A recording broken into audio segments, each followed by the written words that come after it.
Well, hello there, everybody.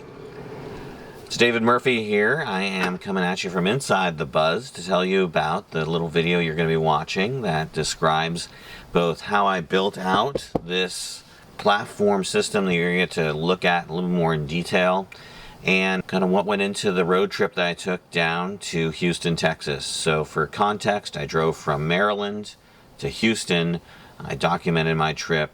I recorded how long it took me to get down here, how many hours, how many charges, how much it cost to actually drive the Buzz 1,500 miles, and I'll be going over all that at the end of the video. But all good stories start at a beginning, and this story starts on November 26, 2024, when I actually purchased the Buzz. And I did not buy it at a markup. If you have the opportunity to buy it, please don't buy it at a markup. All right, there's VW dealerships out there that are fair and honest and will sell it to you without a markup. In fact, I've put a markup detector on the VW subreddit, so by all means go check that out, find one near you, or hey, travel a little bit, right?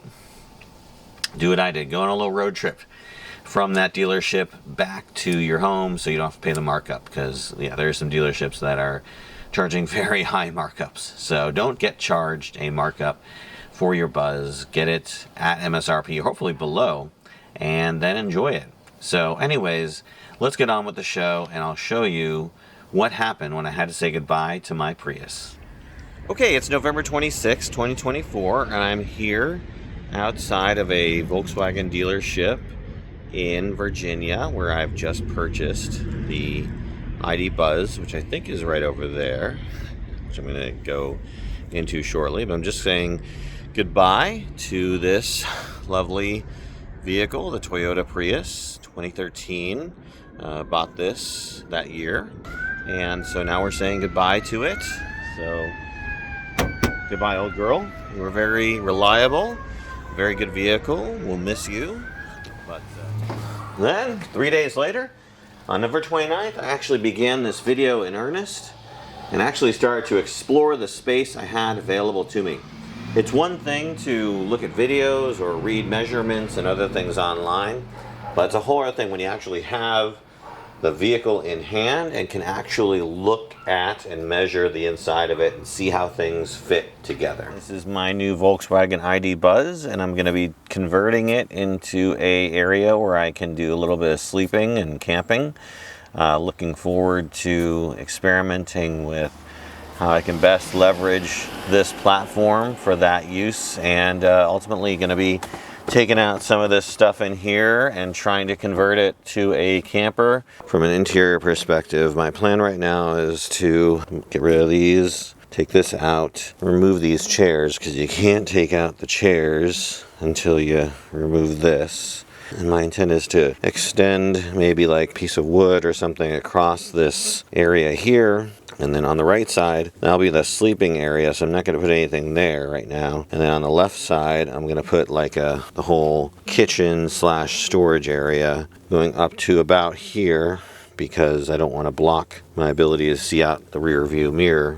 And I'm going to put like a sliding under thing underneath there so I can get some storage space there. And then I plan to use the roof rack here to put some external storage up here. And then here, so these will stay in place. These chairs I'm not moving, the captain's chairs, like I said. But that still leaves a lot of space in the middle. And then in here, like I said, I'm going to use this for storage. And then again, this whole area here is going to be where I sleep, so I can't really put anything there, at least not permanently. And then here I'm going to put kitchen area, if you will, for lack of a better term, and that's where my water will be. Got my water bottle here, sink, some other things there, and some storage, cooking area, cooktop. So it has to be modular and something I can easily take out and put back in.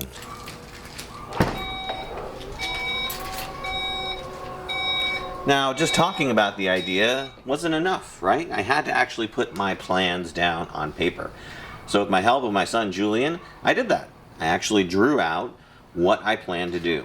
And while I know most plans don't survive first contact, I'm happy to say that the finished product, which I'm going to show you a little bit later, actually did pretty well align with what I had in mind. And I've been continuing to make evolutions and changes to even that. So it's been interesting to see kind of how I've been able to optimize this space.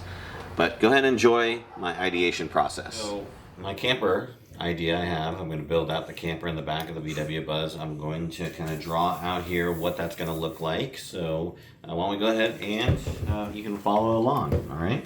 So what is it going to look like? Well, I'll tell you, a great idea. Here's the back of the van, and here's the side of the van, okay? Can there be like tiny apartments? Like, can there be, like, where's the storage?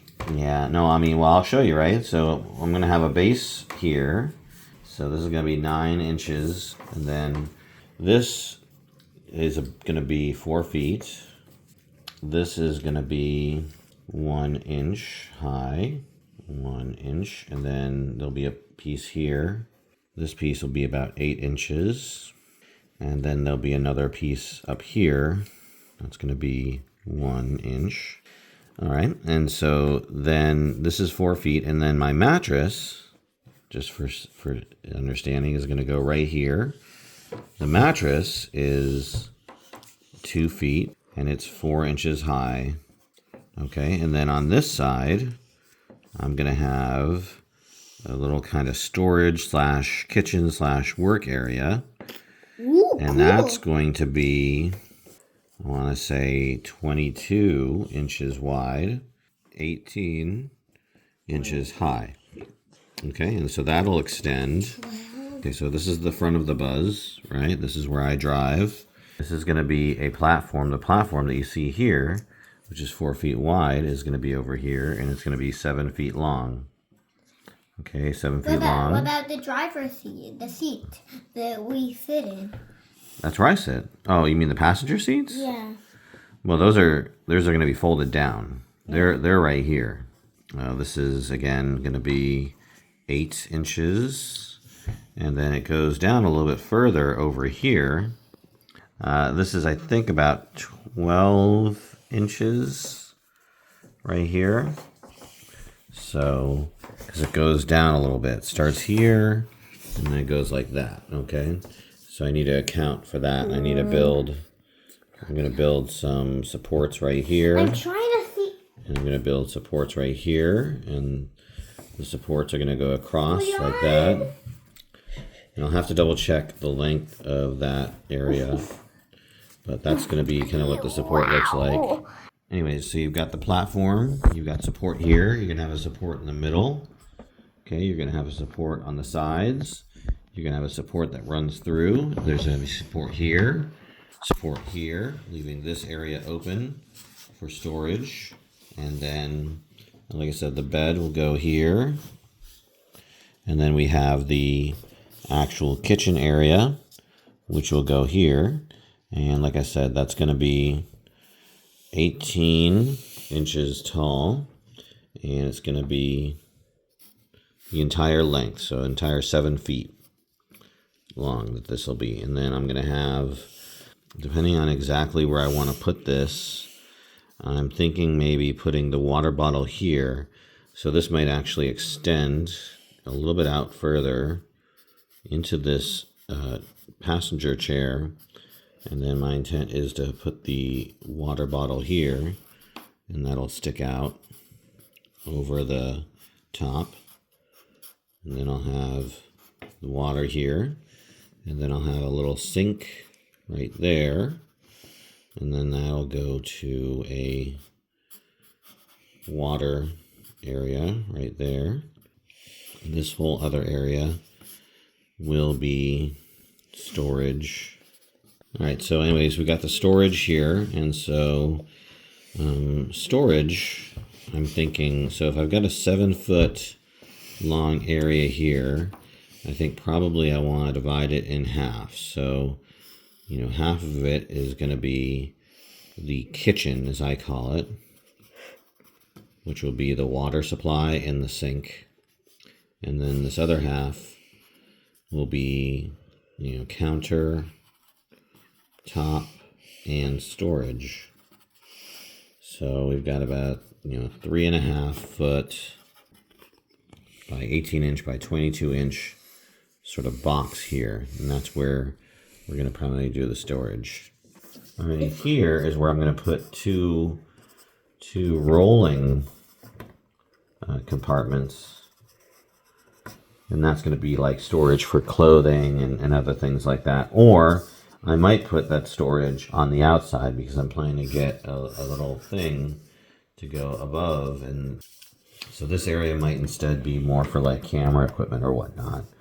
And YouTube video equipment. I do need to think about where do I want to put The YouTube video things. the battery backup device. I do need a space for the battery backup. And you need a space for the cooler. YouTube video things. And the camera. The YouTube video things. I don't know, I may have to rethink how much space I'm using here. Because I might use this space here for the battery, and then maybe the cooler under here. I don't quite know yet.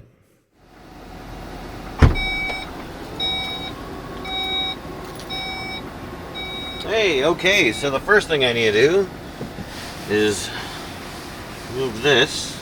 Let's go ahead and take care of that.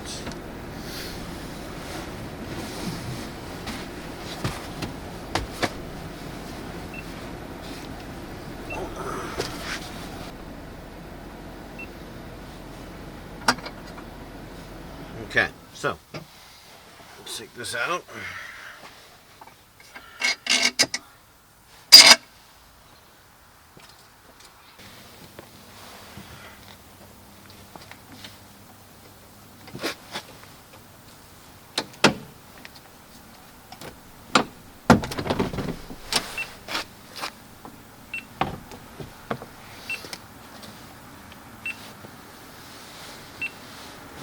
Okay, these are heavy.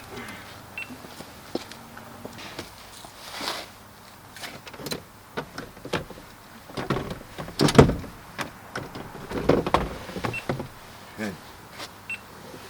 Why does it want to close on me? I don't get it.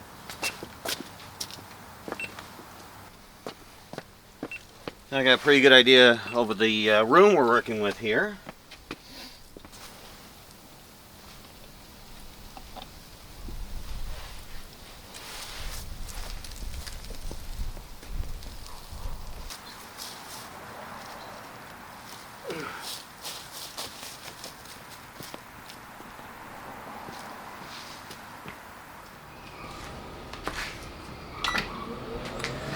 With my plan in place, I now know I needed to get the supplies that I needed in order to actually execute on the plan. So I went to the hardware store, I got my supplies, and you'll see I changed my plan at the store. It's kind of a running theme. Things are going to change throughout this process.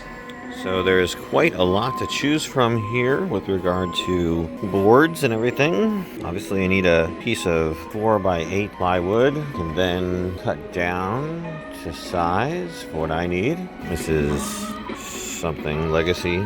Oh my gosh. Whoa. Oh wow. What do we got here? Medium density fiber board. I don't want fiber board.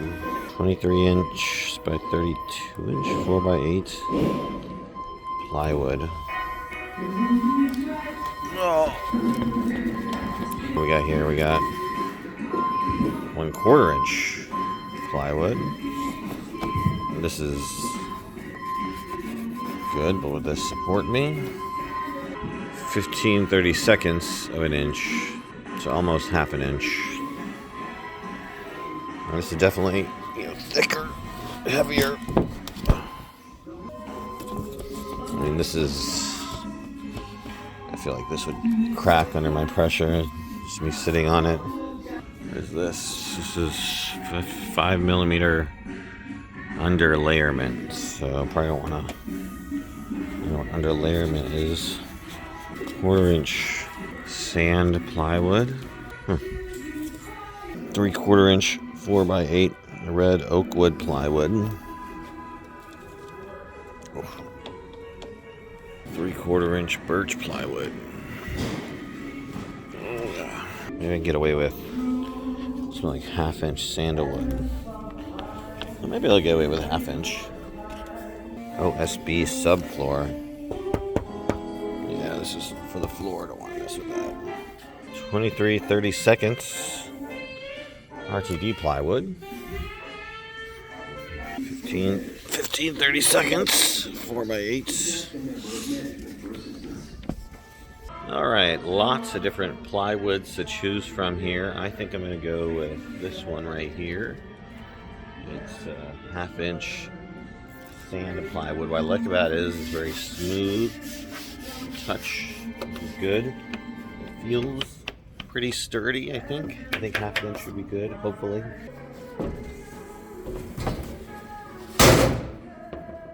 So I was thinking of building a box, but I decided I'm just going to use a box that's already made. I mean, it's going to have my water, and it's going to have a little surface area here and a little sink area. It's decently sturdy. You know, I can sleep on it. I can't lean on it too much, but I could easily, put like a cutting board here and do a little food prep. What I like about it is it's got this, this wheel on it, so I can take it with me. Yeah, it'll work.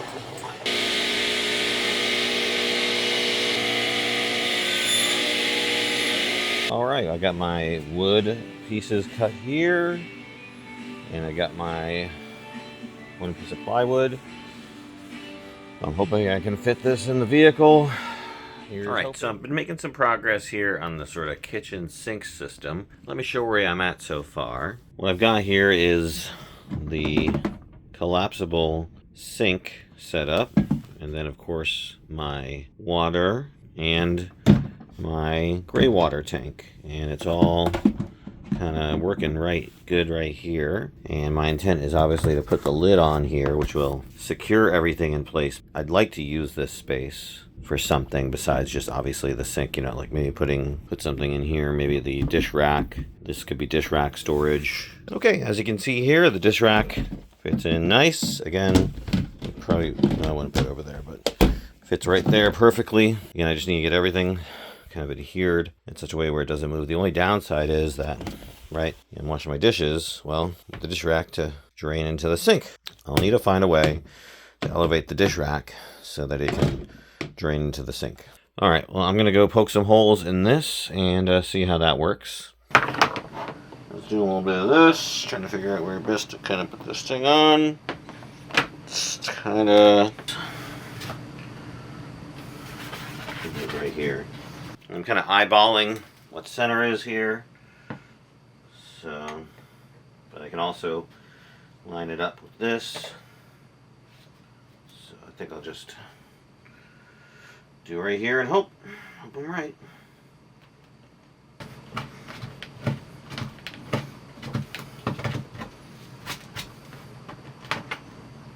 I'm going to go ahead and just kind of make this hole a little wider.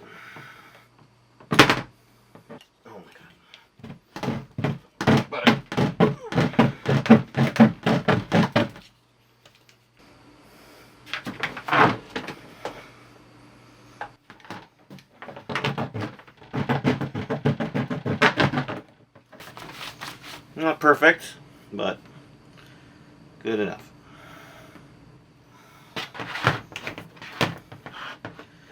Okay, time to put the sink in. Now, I have to be careful here because I can't make it too deep, right? Because it has to land on top of the bucket, right? But it needs to go deep enough so that this goes over it. So, what I'm going to do is I'm going to start by marking where the sink should go,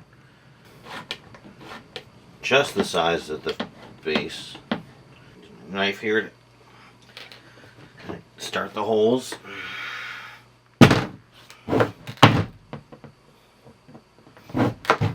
Give me the opportunity to break some for fun and excitement, and I'll do it.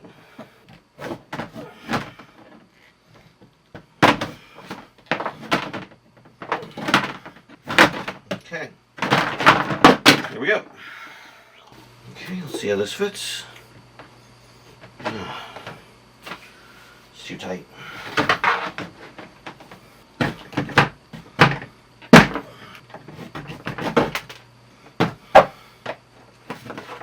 Okay, quick update. So I've been able to make the hole big enough to accommodate the sink. I mean, it gets the job done. It works. Spigot goes into there. And, you know, if I need to, like, take the spigot and I want to, you know, fill up something over here, I can do that. Raise it up. I can move the sink altogether. You know, I mean, I got options, but I mean, I think this at least provides me a bit of something. You know, it's a little food prep slash dish cleaning area.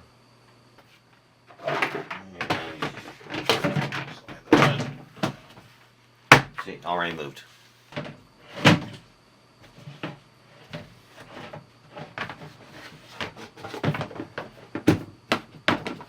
Have to figure out some way to keep that from moving. After thinking about it for a little bit, I decided what I'm going to do to hold the bottle in place is use tape. The other idea I had, actually, I don't know why I didn't do that. I have Velcro. I mean, like, I got Velcro. I'll use Velcro. What am I not? Duh. What am I doing this tape stuff? Forget this. Velcro it is. All right, I got some Velcro. Let's see how it does.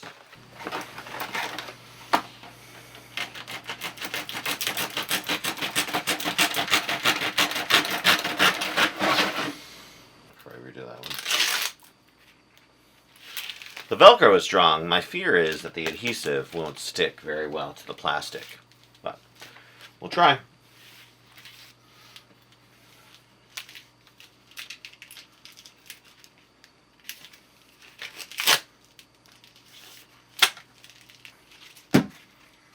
Here's hoping for the best. I got more if necessary. A whole roll of this stuff.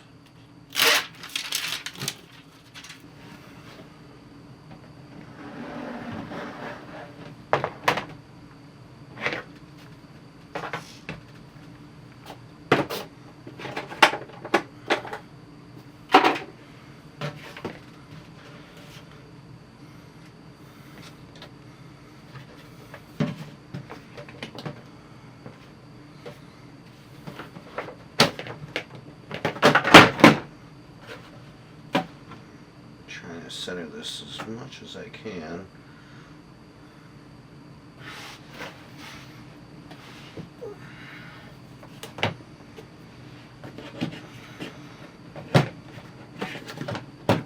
That is a pretty close fit.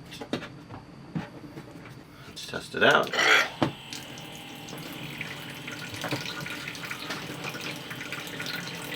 Okay. Turning in. I don't see any leaks. We have made a sink. We have a plumbing system. Everything's in place. Let's do some dishes.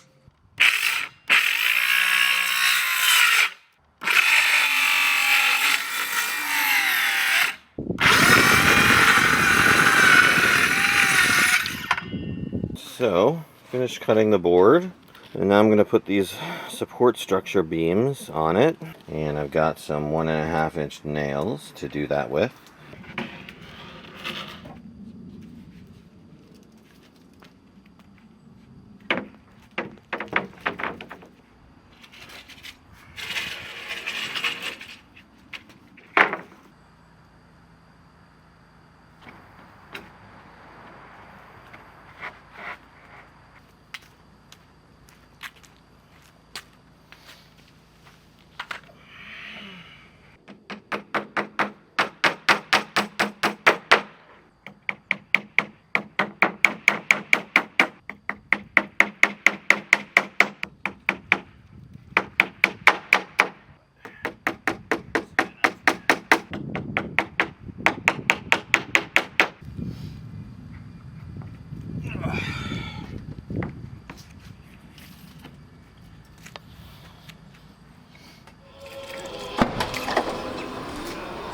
So my plan changes necessitated another trip to the hardware store. So I went out with my son again and we got some more wood.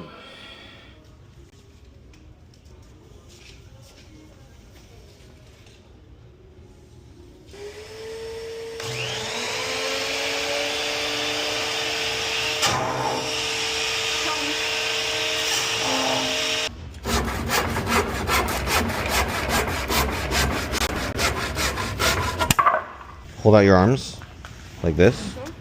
Thanks. Okay. Got it? Yep. Is that enough? Okay.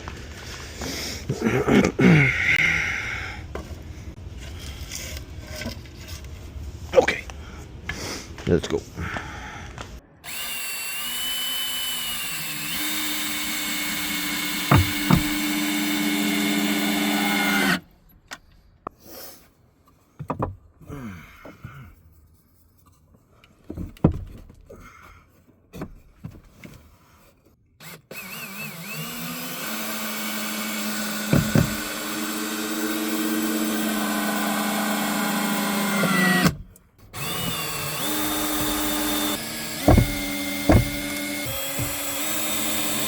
Okay, and that's in there. This is pretty sturdy. Okay, so I fixed the back area, which was a little bit too low. So I made the overall back area more flat and even. But now I need to put some central support in here. When I initially measured this, I measured wrong. And so these are obviously too high, but they're positioned in such a way where I can just add on pieces to make it just give some additional support in the middle.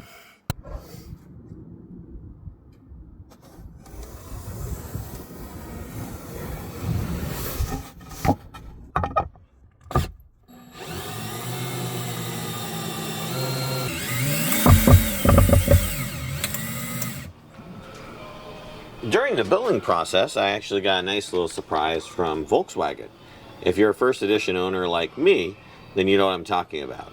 In fact, it's kind of right here.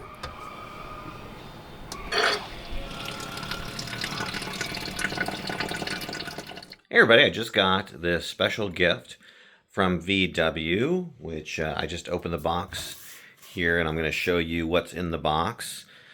So it's pretty neat. I was not anticipating this, but hey, let me show you what is here. So, okay, so you open it up, right? It has Optimism has arrived.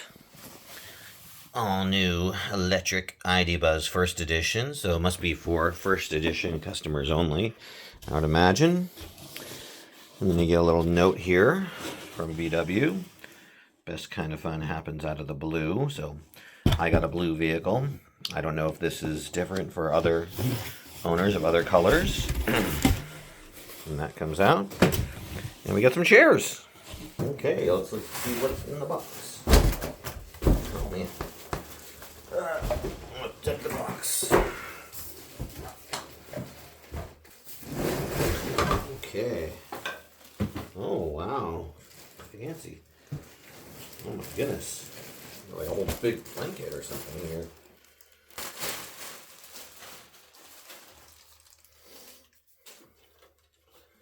Wow.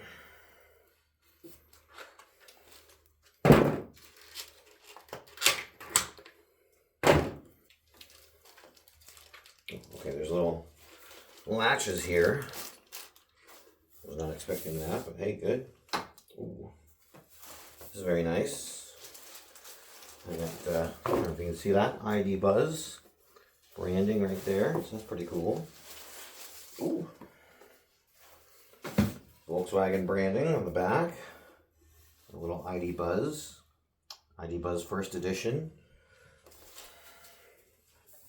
Very nice.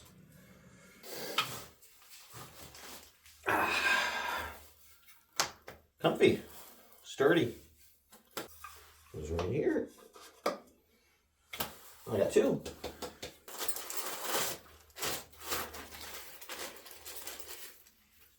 ID Buzz branding on them.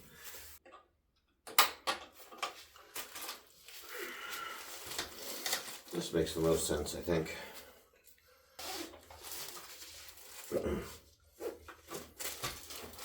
Okay, there we go. Rocking it. So one thing I wanted to show you during the process as I was building out the platform was actually inserting it into the vehicle. Unfortunately, my phone had been giving me some issues where it had been stopping recording intermittently while I was actually trying to record.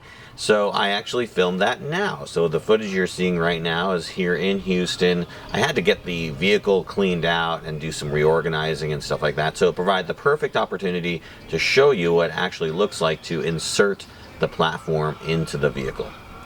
Okay, now let's get back to the build where I actually put the under carpet underneath the main carpet.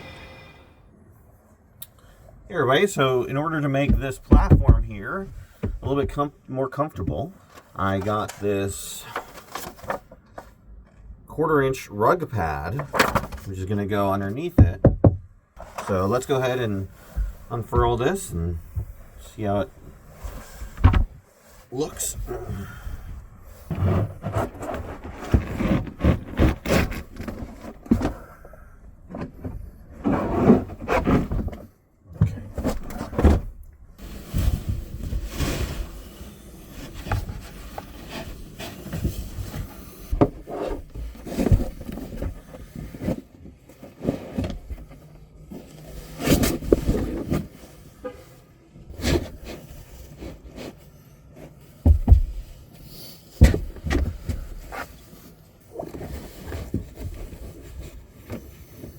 Ooh, it is a tight fit, but it does fit.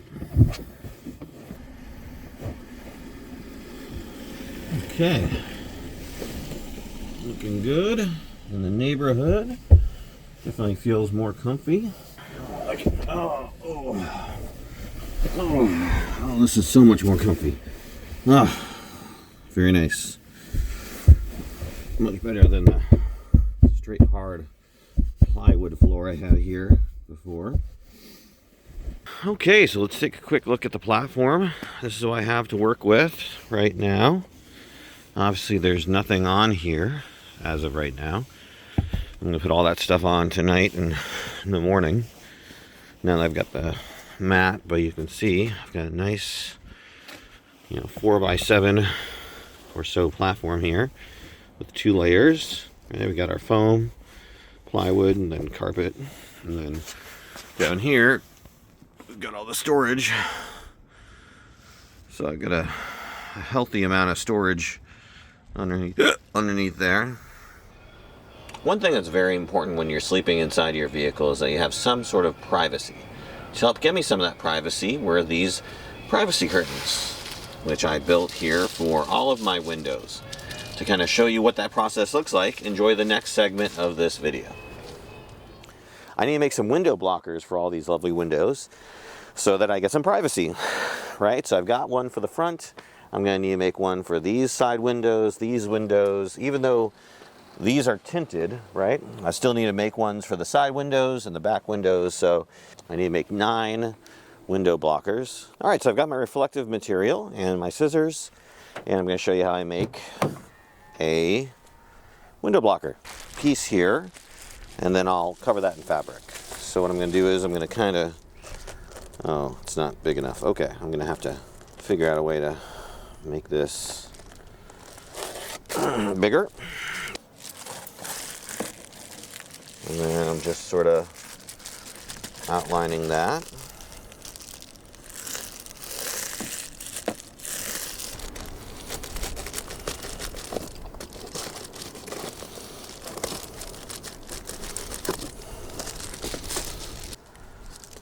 I can make a little something with these 2 pieces here, maybe.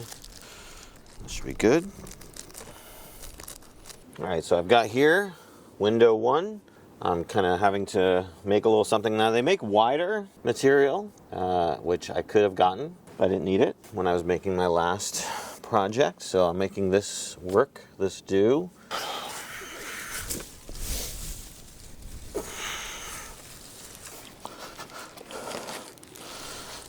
Okay.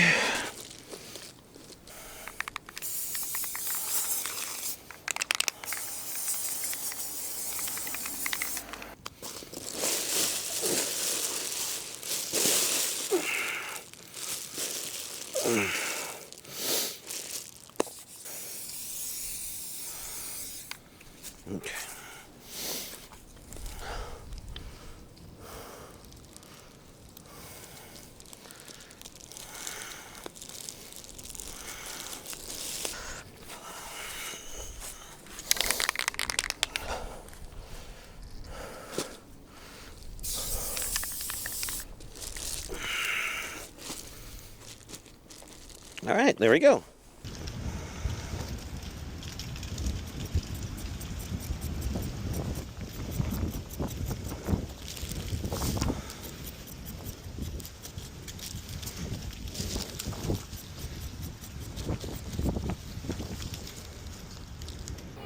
You know, the wind was a little bit too much, so I decided to move my operations to the backyard. And that made things a bit easier. All right, the backyard, a little bit easier to manage. Not as windy. I've already cut out one so far. Now I gotta do the rest.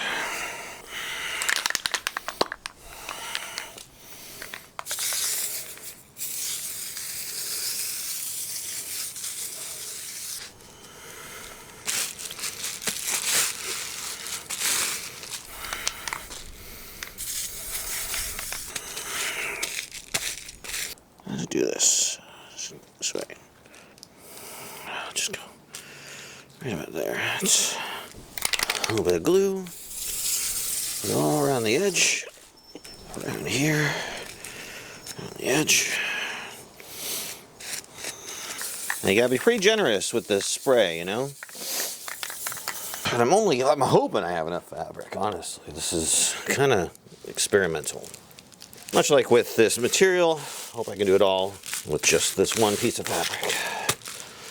Now with these, I just have to make sure I do opposites, right? Because I need to make sure we're doing one of each. So during the window covering project, I wasn't sure if I had enough material. Turns out I didn't, so I need some cardboard. You know where I got that cardboard from? That's right. Thanks you, Volkswagen. But you didn't think I'd be using all of it to include the boxes. But here we are. I use all parts of the gift.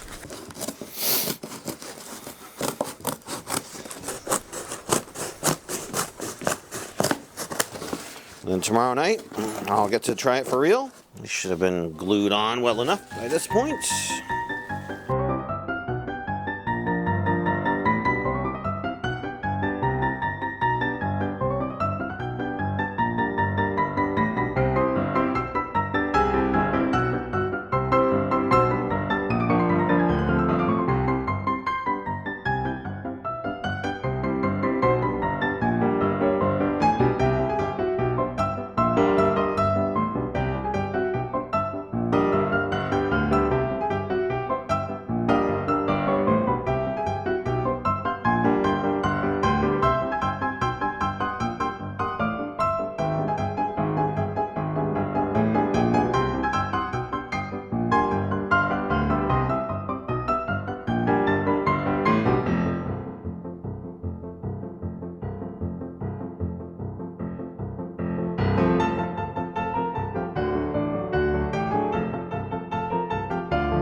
All right, done. Woo! Here we go. That's the stuff. Okay, good job. All right. I'm gonna let these dry, and then after I have some food, because I'm kind of hungry right now, I'm gonna put them inside the Buzz. Make sure they all fit. The good news is, family got to Texas safe and sound, so that is a win for today. All right, let's try these things out. See how well I did. Okay.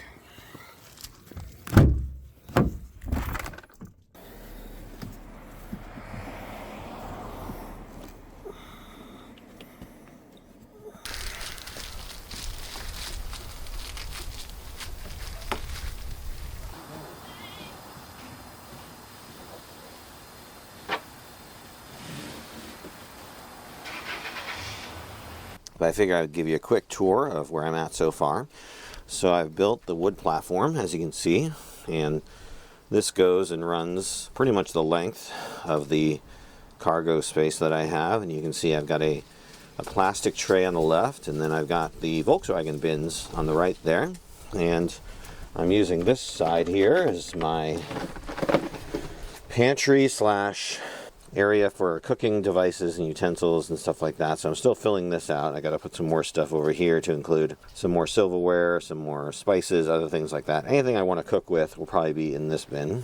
And then over here in the various Volkswagen things will be electricity or other sort of bits and doodads. As you can see here, I've got a laundry basket for carrying my laundry to and from the laundromat, and then behind this I have another Volkswagen bin, and that just has my charger cable, so that's kind of like in deep storage if I really need it, but I don't think I will.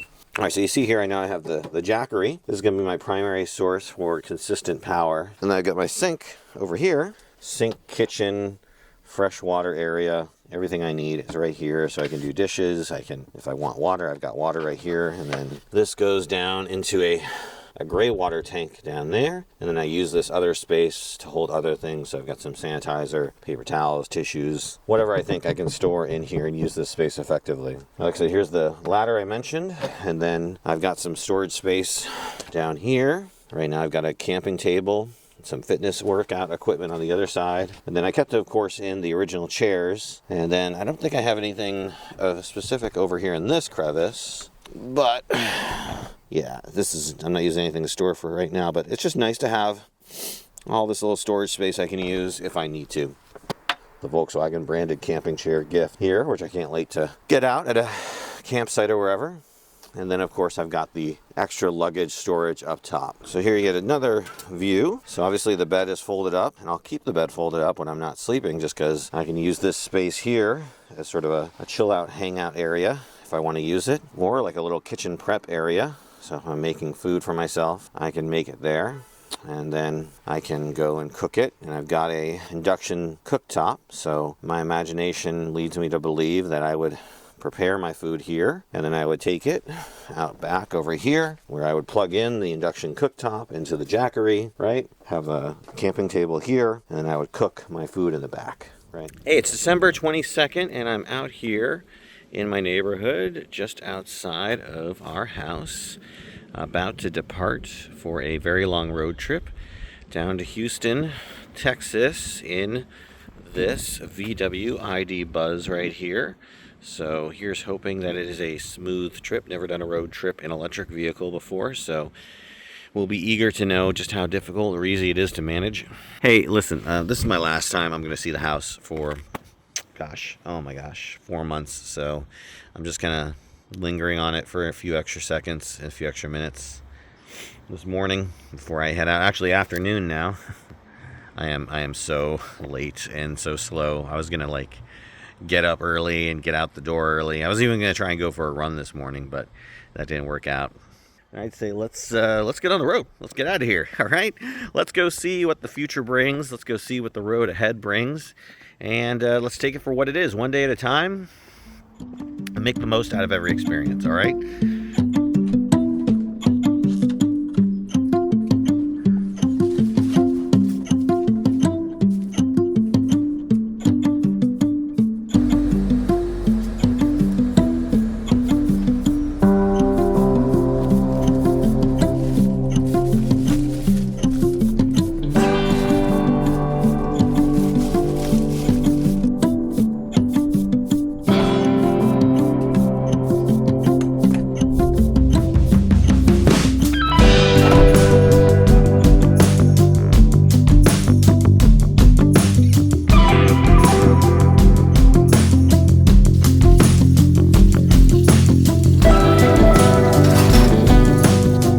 Sleep here. I'll make it work. I'm gonna just have to move a lot of stuff into the front when I get ready for bed, which is gonna be a pain, but I'm also bringing a lot of stuff with me that I'm gonna drop off in Texas.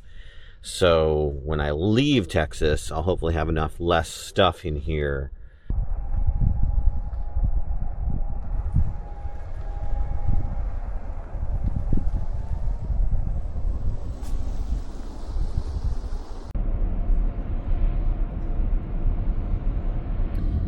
All right, and I'm on the road headed down to Texas. My intent for this first leg of the trip is really just to kind of get as many miles as I can. My goal is to get to Houston, you know, early enough on Christmas Eve so I can be there and we can all open gifts together and all that fun stuff.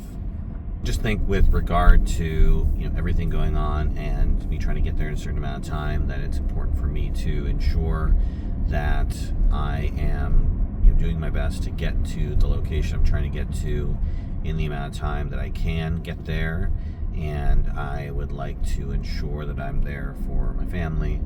Once I get there, obviously, you know, I'm gonna take my time, enjoy myself, and then when I get and start going to Las Cruces, my intent is to fully take my time and sightsee every day. Okay, we are now at the first area where I'm going to recharge. My battery is currently at about 17%. I've got 29 miles, obviously, so I could go further if I wanted to, but there is an Electrify America charging station, and my preference are those charging stations because I get a discount. Anyways, I am pulling up to the charging station now, so I'll let you know how that goes. Have reached your stopover. It is on the left side of the road. Why advertise available charging stations if there are no available charging stations?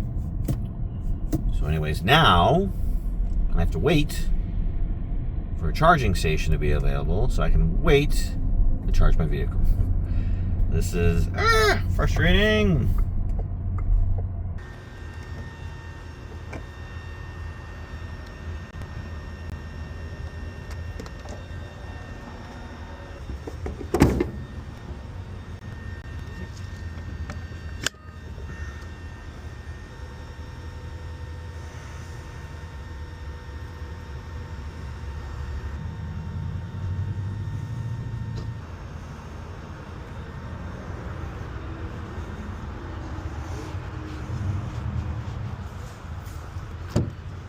Well, I have made my first Electrify America charging stop here at I honestly don't know where I am. There's a Walmart here though, so I've got something to do. Well, I wait for this to charge. It's going to be about 50 minutes on the charger because I'm trying to get up to 100%. And I'm going to go take a little pit stop and then probably do some reorganizing of the van.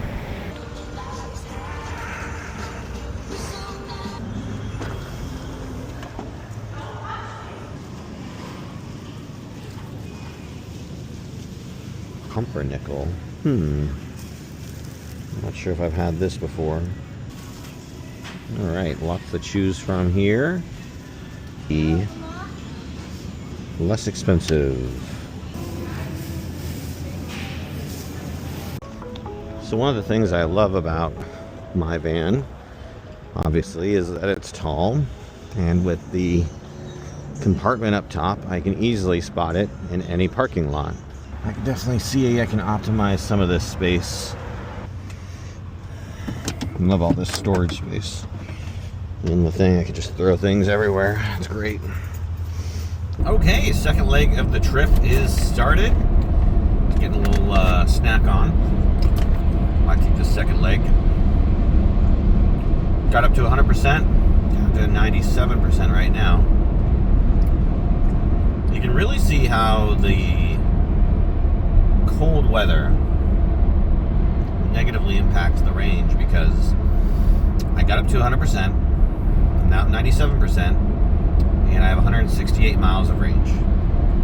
I'm hoping the range is longer than what's advertised, but, you know, at the end of the day, I'll go as far as I can. Today I started looking at around the 20% mark, and it took about, I'd say, 45-50 minutes to fully charge to get up to 100%. So I am now here. I'm now here at a Tesla station. This is my first time charging up, or attempting to charge up at a Tesla station. We'll see how it goes. Wow, the cord's so short, I have to basically block that spot in order to make my van work. So, oh well. Let's see, third time is the charm. All right. Let's try this out. Okay, I'm at the charger station. I'm plugged in, but I checked the Tesla app and there is no way to charge this. I got a red light going on. That's not good. Alright, so I'm here at the Tesla charging station. I can't charge because I'm not Tesla. And there's no indication on the Tesla app that this place exists. So I'm going to have to find another charging station. So the closest stations that I could find were both, I think, at car dealerships, but neither of them existed. I don't know. I went to the locations indicated on the map. I drove around the area. I looked around. Nothing.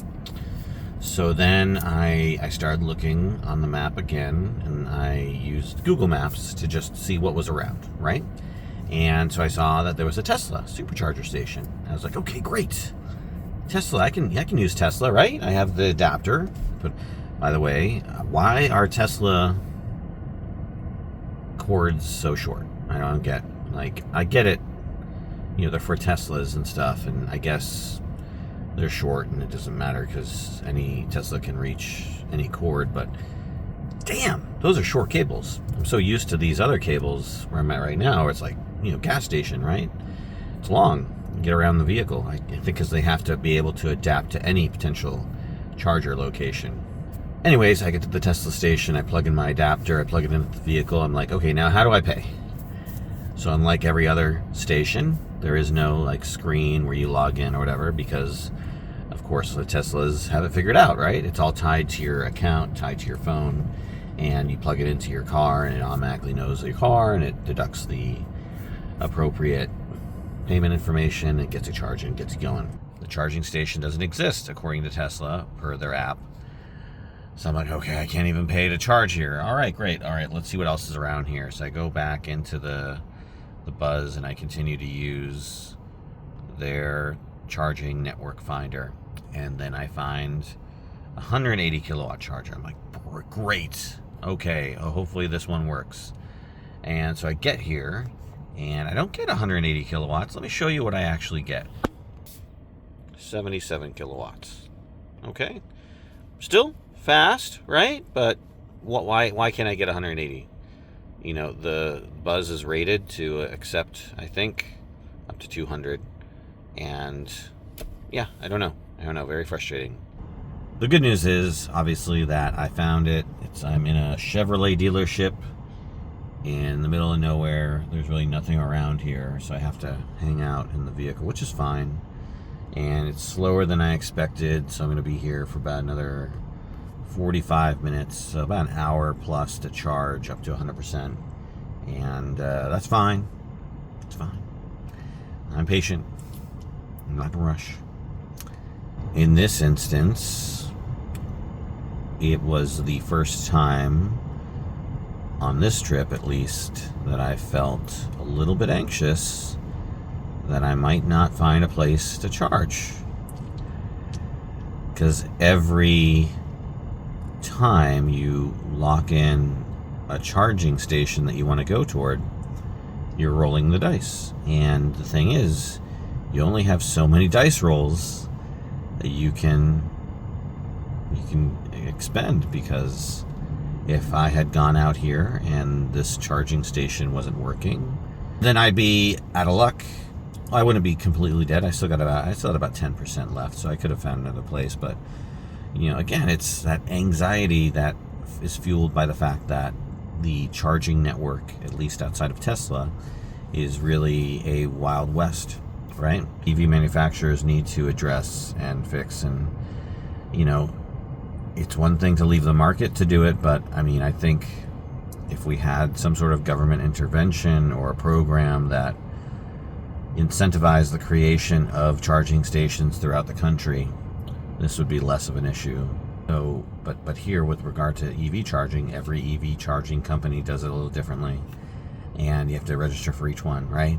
If you had to register at the gas station before you got gas in your car, then it'd be a little more frustrating, right? If you couldn't buy gas at a certain gas station because you weren't a member of that gas station's brand, or you didn't buy that gas station's car, it'd be very frustrating. I am here at a Walmart parking lot. I will bed down here for tonight. I think it's pretty safe to bed down here. There's some RVs, or there's an RV, there's some other kind of van looking things, a little box truck over there somewhere, and yeah, there it is. I wish this better kind of covered the front, but it's meant for a Prius, but it does an okay job, kind of, sort of, not really, but whatever.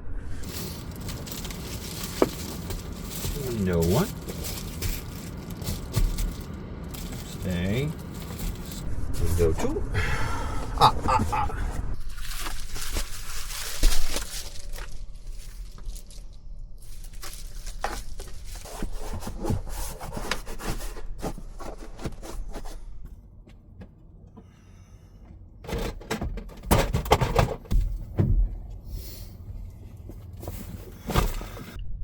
It's pretty cold out.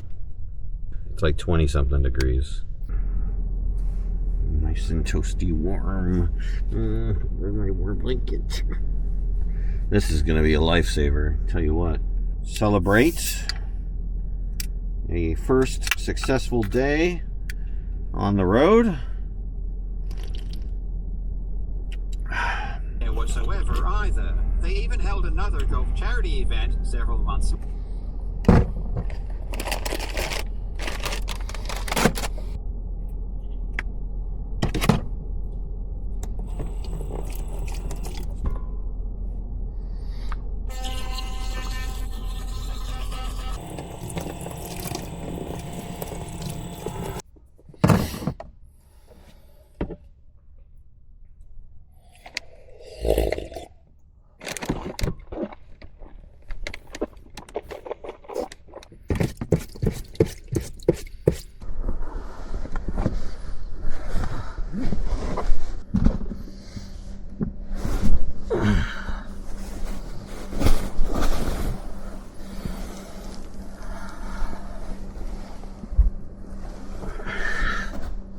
The electric blanket is doing a good job. Keeping me nice and toasty warm. Otherwise, though, I'm tired. I'm gonna go to sleep now. So I'll see you in the morning. Bye. Almost 8 a.m. Slept in a little bit, but I didn't go to bed till 2, so. Quick update on power. So I'm at 95% right now. So I was 100% last night because I charged up right next to where I'm sleeping. So I only lost a couple percent. So I think I'm going to do now is I'm going to find a Planet Fitness. Maybe try and get a workout in, and then shower, and then hit the road. Alright. Let's greet the day. Yay. For those who might be interested, my Jackery generator is now at 85%. So that's after running for a day, a little less than 24 hours now, around 24 hours, powering the cooler and charging my phone and powering my heated blanket.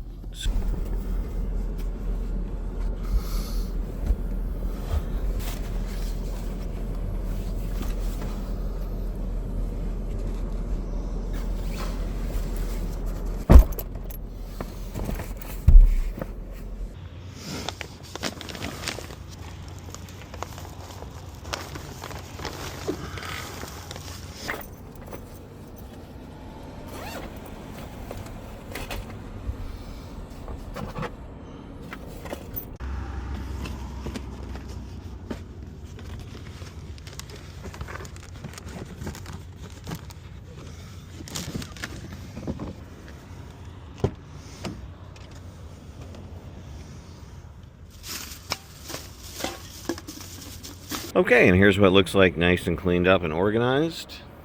On rack storage from the right side or the left side, depending on where I have stuff kept. So all my clothes are on this side, which means I have to go on this side.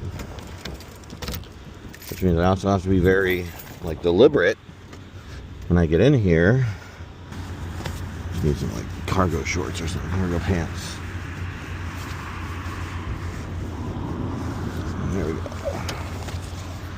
shorts and change for shower shoes. Okay.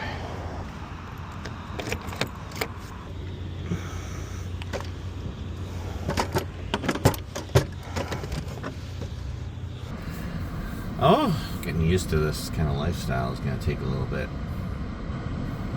A little bit of hydration in me in the form of some seltzer water. Should hopefully be on the road by 10. I'll eat a little, probably some brunch. But anyways, just warming up my hands here a little bit. Alright, let's get over to Planet Fitness.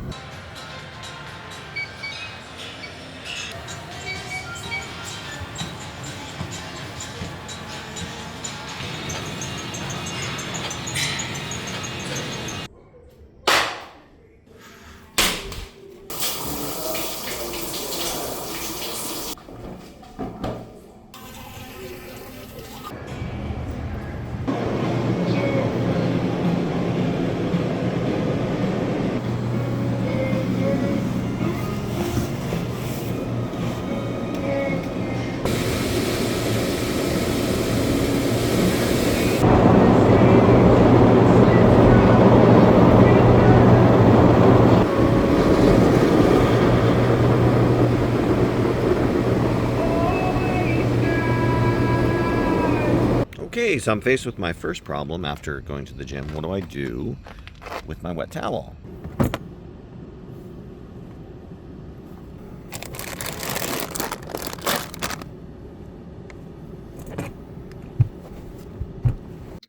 Good morning. It's still morning. It's 11:13. I'm on the road. I've got about 85% juice from about wake up to get on the road. It was almost like 3 hours.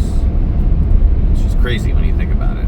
All I did was go to the gym and eat breakfast, but things take time and everything goes a lot slower when you're in a van and you have to move everything and adjust everything, and it's like, yeah. So one of the things I definitely want to optimize as I go throughout this road trip, especially as I get to different stops, is trying to minimize the amount of stuff I have to the degree where I don't have to move things around all the time. The building of the platform was worth it. It did make sense, and it's served me well so far. And so just from a purely logistical, like moving stuff around perspective, it's been a lot easier to manage because I have a nice full flat surface.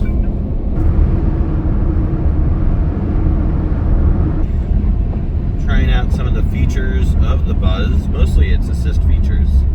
I really haven't spent too much time messing with them, other than like the adaptive cruise control, which has been really neat, but also something I've had to get used to. The idea where you can allow the vehicle to slow itself down on its own is really neat. It's not as fancy or as cool as some of the other features that are in the Ford F-150. It'll keep you in the lane by itself. Here, if I let go of the wheel, it will correct itself if I start to go to the right, push me back into the middle of the lane. But after a while, it's going to say, hey, you better touch the wheel and fix yourself. That would be nice if I didn't have to worry about even having to touch the wheel like I can on the Ford. Then that would make these long stretches of road that much more enjoyable to drive on. But I still have to slightly adjust the wheel every few seconds to make sure I'm staying in between the lines. Maybe they'll add that as an over-the-air software update where it'll just allow you to, stay in the lines. Or maybe it's something I can do. I just don't know how to set it up. It's nearing noon right now, and I'm at 112 miles, and I'm at 58%. So I've definitely noticed the range go up as the temperature has gone up. It's 42 degrees. And so my range has definitely increased thanks to the warmer temperatures. So if you're driving this in a relatively warm place or places that get too cold, then electric vehicles are for the win. Okay, here at my first charging stop of the day. Let's see if I can juice up or if I have to move the vehicle around. Is this going to be far enough to reach?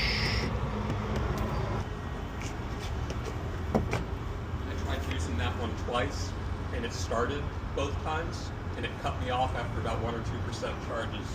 Oh, An error in no. the terminal, so you might can try it. Yeah, I'll give it a shot. Hopefully it doesn't. Maybe I get lucky. All right, so I got it set going up to 80% right now, and it's at 149 kilowatts. So it should charge and finish charging by 144. So this is what I'm looking at right now.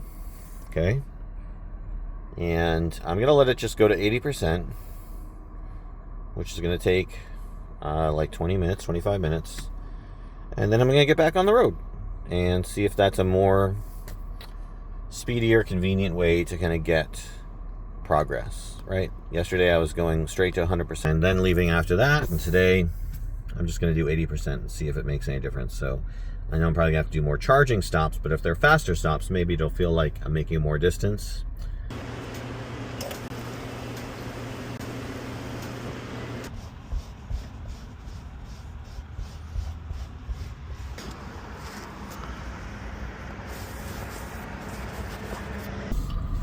All right, just fueled up for another leg of the trip.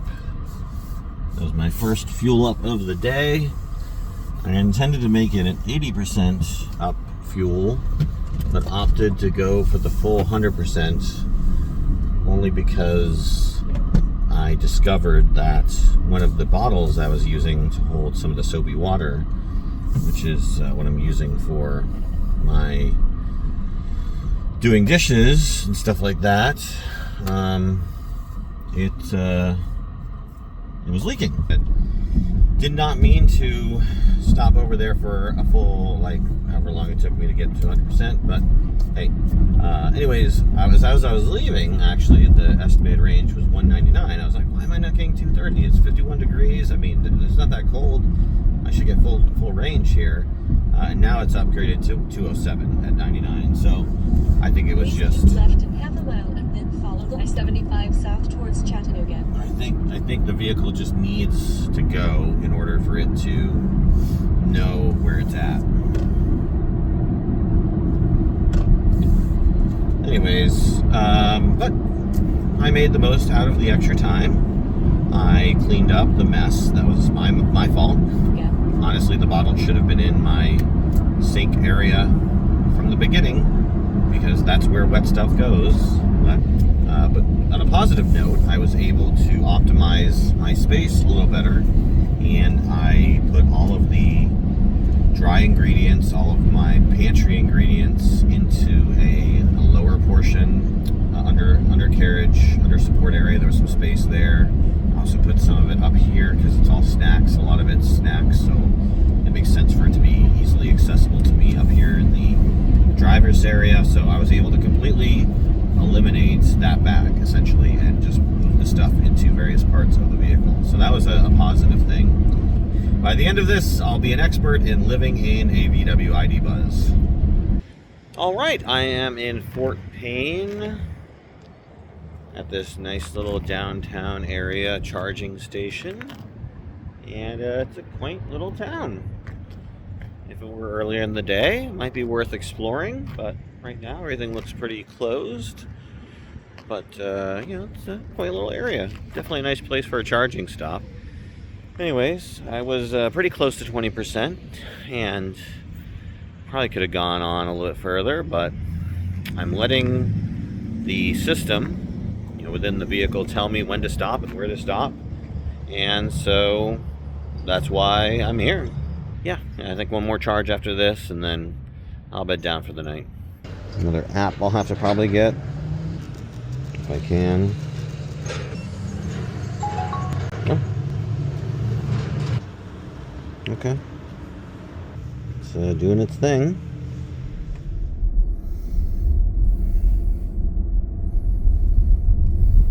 Alright, so I've been noticing that the suction cups have not been holding up as well as I had hoped. So I'm going to try some double-sided tape. Some magnets.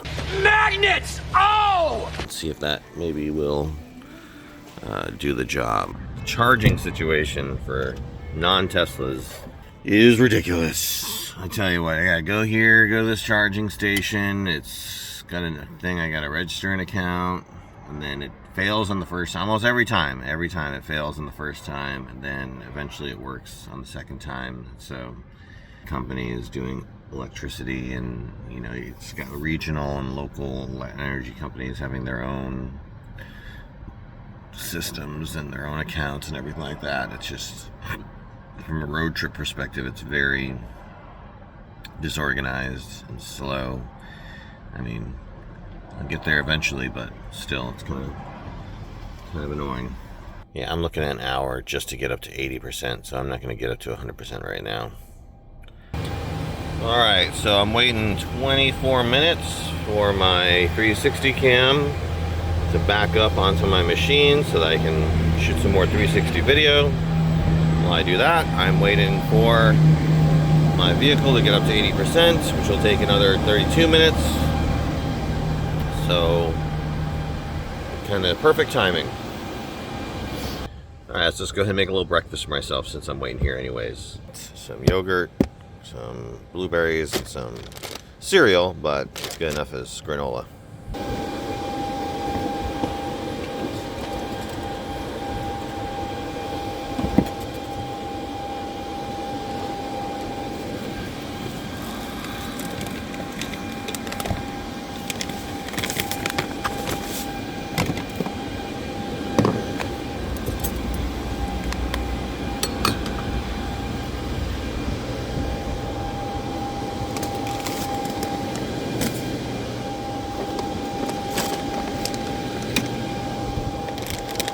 Alright, I got some chia seeds and almond powder. I'm going to add some yogurt and blueberries and granola to that.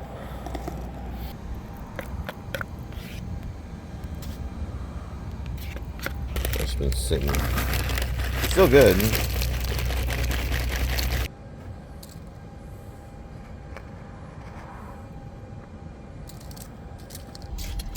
Had a hard-boiled egg, but I figured since I'm here, I gotta burn some time anyways, so I'm waiting for my media to download. I'm waiting for my vehicle to charge. Might as well have myself a little bit of yogurt and some cereal.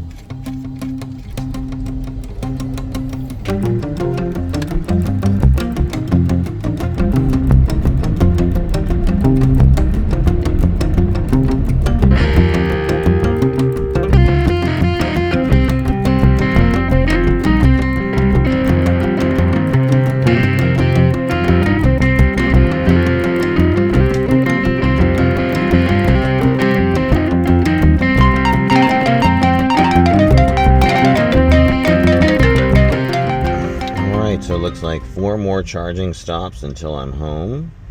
Should take me 9 hours and 41 minutes. I have 471 miles to drive. And yeah, okay.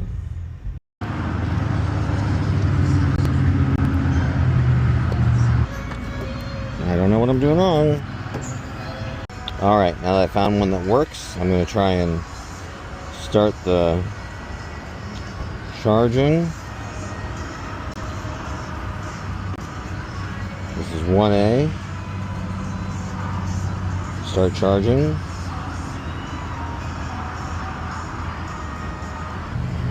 Oh, I think something's happening. I got a green light. I got a thing here initializing charge. Well, it is charging, but it's going ridiculously slow, even slower than the other charger. 35 kilowatts. Come on. 2 hours? Oh no. No. I'm not doing 2 hours. I'm going by 80%. This gets me here in an hour and a half. Even the charge up to 50% will take 55 minutes. Wow. Here, I thought Teslas would be the fastest charger on the block. I guess I was wrong. Alright, there's a 350 kilowatt Electrify America charger. That's an hour and 10 minutes away, 52 miles. So once I get up to, let's say, 70 miles, I'm going to head out for that. I'm on the last leg of my trip to Houston. I've been driving now for the last hour or so since the last time I charged up. I've got about another hour plus, or less than an hour now, until I get to my next charging destination, which will hopefully be my last charging stop before I arrive in Houston. The thing I do like about the Teslas, at least at this location, is that they have the adapters built right into the actual Tesla module. So at least they're making it somewhat easier. And I realize now that the adapter I bought is not sufficient for charging at a Tesla because it's not converted or rated for conversion to fast charging. So this thing on a road trip is definitely not ideal, right? If we were to have sort of a home setup, I would want a road trip vehicle to at least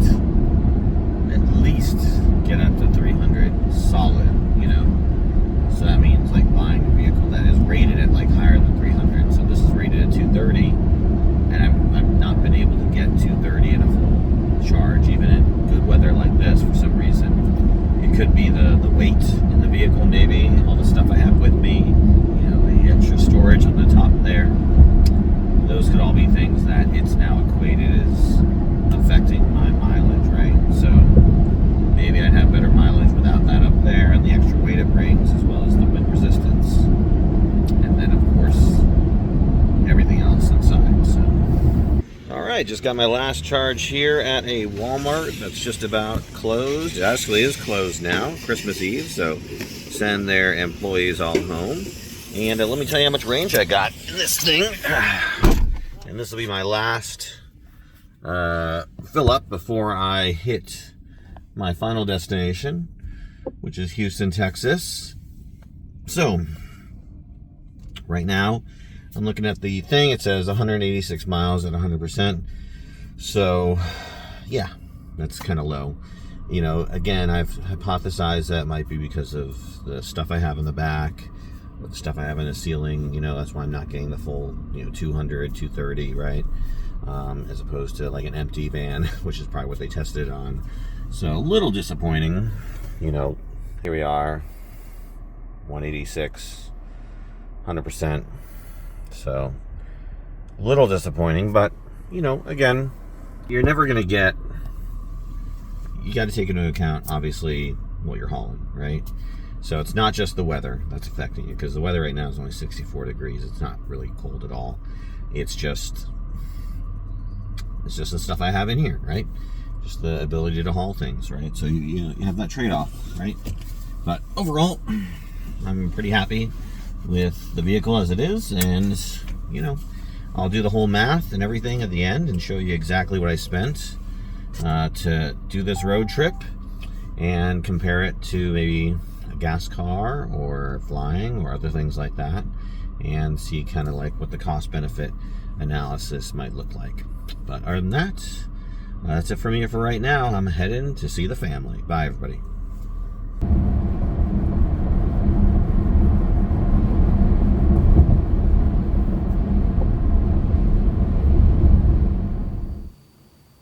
Oh, hey there.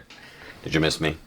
I didn't feel the need to interject during the road trip portion of the video because I think I did a pretty good job of explaining what I was doing as I was doing it. But I did want to go over a few logistical details for those who are data nerds like myself and want to know what did things cost, how far did you travel, that sort of thing. So I traveled about 1,500 miles. And my total cost for charging my vehicle to get from Maryland to Houston was $248.74. And I charged up 10 times over the 3 days that I was traveling. And I would have spent $423 had I flown down. So looking at just from a driving versus flying cost dynamic, I saved about $174.86 in that activity. Now, of course, I slept in my vehicle, so I didn't pay for lodging and whatnot, and it took 3 days of basically non-stop driving from morning to night, but those are things to take in consideration if you're planning to do a road trip yourself. Is it more expensive than driving a car the same distance? Yes. Is it slower than driving a car that uses a gas engine? Yes. Did I have to stop more? Yes. Most of my stops were about 38 minutes to some being 66 minutes. I have all the details here. And so you just got to factor that in, and you have to be patient about where you're going and where you plan to get to and how long you plan to take to get to that location. I'm going to be driving to Las Cruces, New Mexico, and I plan to leave tomorrow. So if you'd like to kind of continue learning about what it takes to travel in a VW ID Buzz and the costs and other logistical details associated with it, I highly recommend staying tuned to my vlog. I'll be posting at least once a week, if not daily, so you'll be able to kind of follow me on my adventure. By all means, if you have any questions about this journey or the VW ID Buzz in general, or what it's like to really drive it, real world reviews, so to speak, of what it's like to kind of be in it for an extended period of time, please let me know. I'd be happy to take your questions. Otherwise, though, if you've gotten this far in the video, first of all, wow, amazing, thank you. And thank you for watching. I really appreciate it. And if you'd like to follow me and continue to get my real world takes on what it's like to be a VW van owner and to do van life in the actual van, please consider subscribing and you'll get updates when I post my new videos. Like I said, I'm posting hopefully at least once a week, if not once a day. So definitely follow me for all of those videos. If you liked this video, please consider giving the video a like. And if you have questions for me or just general comments, good, bad, or indifferent, feel free to leave those in the comments down below. All right, well, this has been my adventure throughout getting the VW ID Buzz prepared to work as a camper and taking on a road trip. I hope you've enjoyed it, and I hope to see you in my next video. Bye, everybody.